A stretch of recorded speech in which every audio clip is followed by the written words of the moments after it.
Tariff terror से बाजार बेअसर। और आइए हमारे साथ जुड़ने हैं कंप्लीट सर्कल वेल्थ के सीईओ और मैनेजिंग पार्टनर गुरमीत चड्ढा साहब। गुरमीत जी, बहुत बहुत स्वागत है आपका। Good morning. बताएं सर, बाजार डर नहीं रहा ट्रम्प साहब से, क्यों? अनिल जी सॉरी, बीच में ऑडियो चला गया। हाँ, मैं कह रहा हूं कि बाजार ट्रम्प साहब से डर नहीं रहा सर, इसकी वजह क्या? सर कहना थोड़ा जल्दबाजी होगा, बट अगर आप देखें इंडिया को दो तीन, मैं तो अभी रिलेटिव एडवांटेज की बात कर सकता हूँ। नुकसान तो सब जगह हो रहा है। आप देखिए, अगर रिलेटिव देखें तो इंडिया सबसे कम टैरिफ नेशन है। अगर आप एशियन पीयर्स देखें, जैसे अगर आप टेक्सटाइल उठाइए, तो हमारा शेयर टेक्सटाइल में जो है यूएस में सिर्फ 5% है।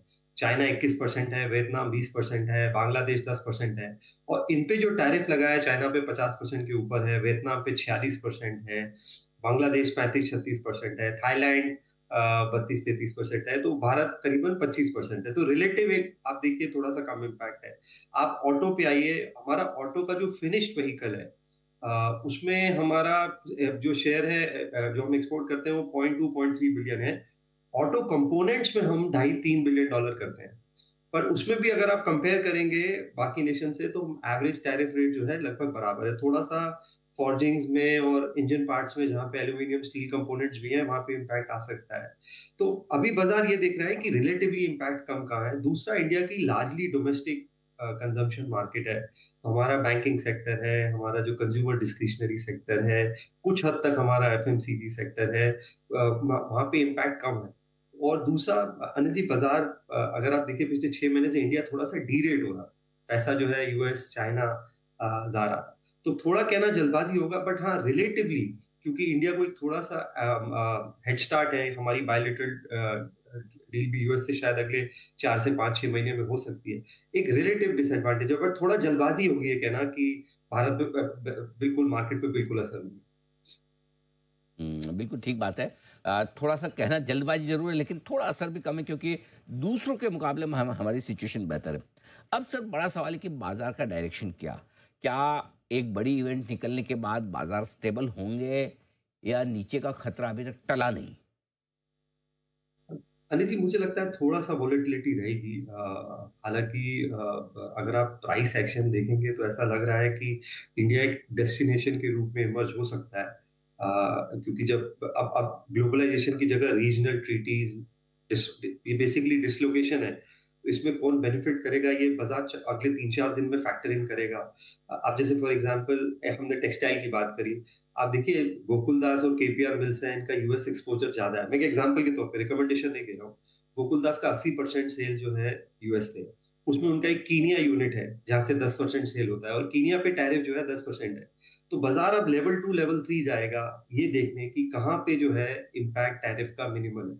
और इसलिए जो फोकस होना चाहिए आपकी रिसर्च का, अगर आप इन्वेस्टर हैं, तो आपका लेवल 2 लेवल 3 फोकस होना बहुत जरूरी है। सिमिलरली, मैंने ऑटो की बात करी, आपको ऑटो कंपोनेंट्स वो देखने होंगे जो शायद जिनका यूएस एक्सपोजर कम है, जिनका ओवरऑल बैलेंस, तो जैसे सोना बीएलडब्ल्यू है या भारत फोर्ज है, इनका यूएस एक्सपोजर ज्यादा है, एविडेंट है। बट शायद उनो मिंडा, संतार टेक्नोलॉजी, बाकी जो ऑटो सेक्टर्स है जिनका वैल्यू एडेड पोर्टफोलियो ज्यादा है, वहां यूएस एक्सपोजर और लिंकेज कम है, डोमेस्टिक कंजम्पशन लिंकेज ज्यादा है। और कुछ समय तक आपको जो है फोकस करना चाहिए डोमेस्टिक सेक्टर्स पे, जो मैं पहले भी बोलता आया हूं जब हमने पिछले चर्चा करी थी। तो थोड़ा सा मुझे लगता है टफ नेविगेशन है आगे, और रिटर्न एक्सपेक्टेशन रीसेट करना जरूरी है, क्योंकि हमें 22, 23, 24 के हिसाब से एक आदत लगी हुई है 24 के फर्स्ट हाफ की। आई थिंक अभी फोकस प्रिजर्वेशन होना चाहिए। फोकस ये होना चाहिए कि हम और भी कहाँ पैसे बना सकते हैं। गोल्ड ने बहुत अच्छा पैसा बनाया। 10 ईयर बॉन्ड यील्ड्स आप देखिए, मैंने आपसे चर्चा करी थी, लॉन्ग ड्यूरेशन बॉन्ड्स पिछले 6 महीने में 50 पैसा 10 ईयर गवर्नमेंट बॉन्ड की यील्ड कम हुई है। इसका मतलब अगर आपने गवर्नमेंट बॉन्ड खरीदा होता आज से 6 महीना पहले, जब बाजार हाई पे था, आपका डबल डिजिट रिटर्न होता। और अभी आरबीआई रेट कट करेगा। तो थोड़ा बैलेंस्ड अप्रोच लेके चलिए कुछ समय तक, और मौके मिलेंगे। ये जो एक्सपोर्ट ओरिएंटेड मौके हैं, जहां आपको गिरावट देखने को मिल रही है, थोड़ा सा डिस्काउंट हो जाने दीजिए, थोड़ा सा क्वांटिफाई हो जाने दीजिए इम्पैक्ट को, तब मौके बेहतर बनेंगे। अच्छा, दूसरी चीज़ सर, अब बाजार के लिहाज से, क्योंकि अगले हफ्ते से नथियों का सीजन शुरू हो जाएगा, राइट सर? तो क्या ये बड़ा ट्रिगर हो सकता है इस तिमाही के जो नंबर्स होंगे बाजार के लिहाज से, और कितने अहम होंगे, और किस तरह से आप देखते हैं इसे? बहुत बहुत अहम होंगे अनिल जी, क्योंकि हमने क्या देखा, Q2 में 4% अर्निंग ग्रोथ आई, Q3 में 8% आई। इस क्वार्टर में हमें थोड़ा सा अपटिक देखने को मिला है, जो हाई फ्रीक्वेंसी इंडिकेटर है। जैसे आप देखिए, फरवरी में पावर डिमांड 238 गीगावाट थी, 134 बिलियन यूनिट्स का हाईएस्ट कंजम्पशन हुआ है। तो पावर सेक्टर जो है, एक स्पेशली जो ट्रांसमिशन वाली बात कर रहा हूँ मैं, सोलर मॉड्यूल्स और उस तरफ नहीं जाऊंगा, पर जो डोमेस्टिक जनरेशन कंपनीज है और जो ट्रांसमिशन इंफ्रास्ट्रक्चर है, वहां पे मुझे लगता है नतीजे थोड़े से बेटर हो सकते हैं।